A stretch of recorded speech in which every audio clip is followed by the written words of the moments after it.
Well, Paris Hilton is celebrating an incredible political victory this morning. Her institutional child abuse legislation passing the US Senate overnight. Let's get some more. Here's our entertainment editor, Peter Ford. Hey, Pete. The star has been lobbying for change for years with this.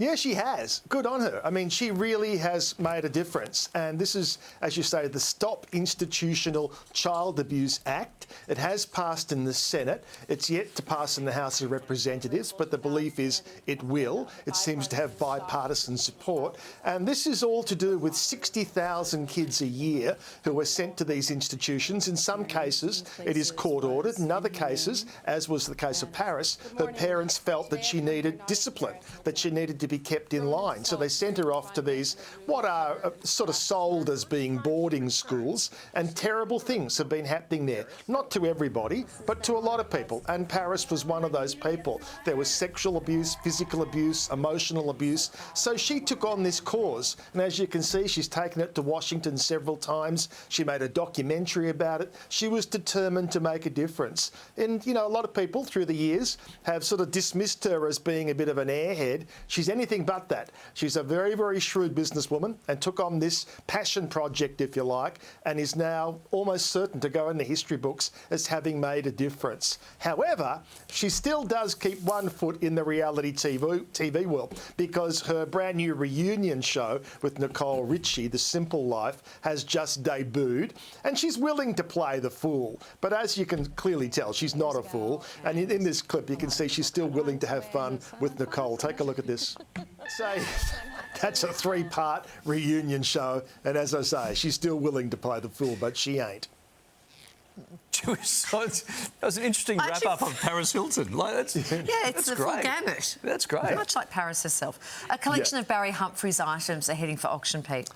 Yeah, so this has been called Barry Humphries, the Personal Collection. It's happening in London at Christie's. It's 250 pieces that are up for sale. I can promise you that is not even the tip of the iceberg. Barry's house in London is like a museum. His whole life, Barry was buying art and books. And in every city of the world where he performed, on his days off, he could tell you, he would find and he would share with you where the best bookshops were, where the best art galleries were. And so some of this stuff is going to go under auction. And of course, there had to be a pair of Dame Edna's glasses there. Only one pair is actually going into this lot there. You can see there they're looking around $3,000 for that. Now, I would say that'll go pretty quickly. A genuine pair of glasses, complete with the Opera House there, that will absolutely sell. But some of Barry's artworks also that he bought have over the years already accrued so much money. So this one here they expect to go for about $600,000, and it's the artist Charles Conda. Now, so to say, $600,000. So that's what they anticipate. It could go much, much higher than that. And $250 items is really, as I say, just the beginning of an extraordinary collection that Barry amassed. Yeah. It'd be nice if they could all be in a museum here somewhere in Australia or London. You know, in some sort of entertainment sort of, don't you think? Yeah, well, he did actually donate a lot of Edna's stuff to the appropriate museum here in Melbourne. Yeah. So there's a lot of Edna's costumes and stuff there. But this is his own personal stuff that he's collected through the years. OK. Beautiful. Hey, Pete, Selena Gomez has said yes. She has. Gee, she's really hot as a pistol at the moment, because we've been talking about her and the Oscar buzz. Haven't got my bell, but the Oscar buzz for her for the movie Amelia Perez. And there, look at that. Cut to the chase, she's engaged. Benny Blanco, who's a producer. They've been going together for about 18 months now. And the word is out that she's super excited and officially engaged. And here is a little video of her sharing that news. And yes to this.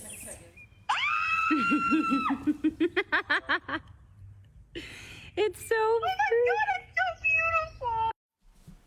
So that will be quite the show business event of the year, because already Taylor Swift has put her hand up and said, please ask me to be a flower girl. So there you go. I don't know whether it's going to take up the offer or not, but Selena Gomez, as I say, really at the moment, she's everywhere. And, you know, when you think about it, if you know Selena's story, being a child star, had a lot of medical issues, mental health issues. She's overcome them all and doing great things at the moment in the world of TV and also in the world of movies now. Yeah. Do you want Taylor Swift as your flower girl or your wedding singer? Yeah. Wedding singer, for sure.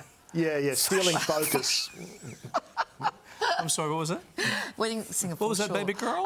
Yes, and we speculated Sure. about this yesterday, Pete. Time has now officially, of course, announced their 2024 Person of the Year as Donald Trump, as predicted. Yes, yeah, no shock there. And of course, he was actually ringing the bell at the New York Stock Exchange, a beautiful bit of cross promotion, because as you can see, that's inside the stock exchange as he's ringing the bell, and in the back you can see there emblazoned Time Person of the Year, surrounded by his family. So, as I said to you yesterday, it's not about the nice person of the year. It is the person who's made the biggest impact, for better or for worse. It's hard to argue that he's had his fair share of headlines. Yeah. Yeah, good speculating, Pete, yesterday. It was speculation. We didn't know for sure if he was going to get that, but here we go. Thanks, mate. Thank you, bye. See you, baby girl. Coming up.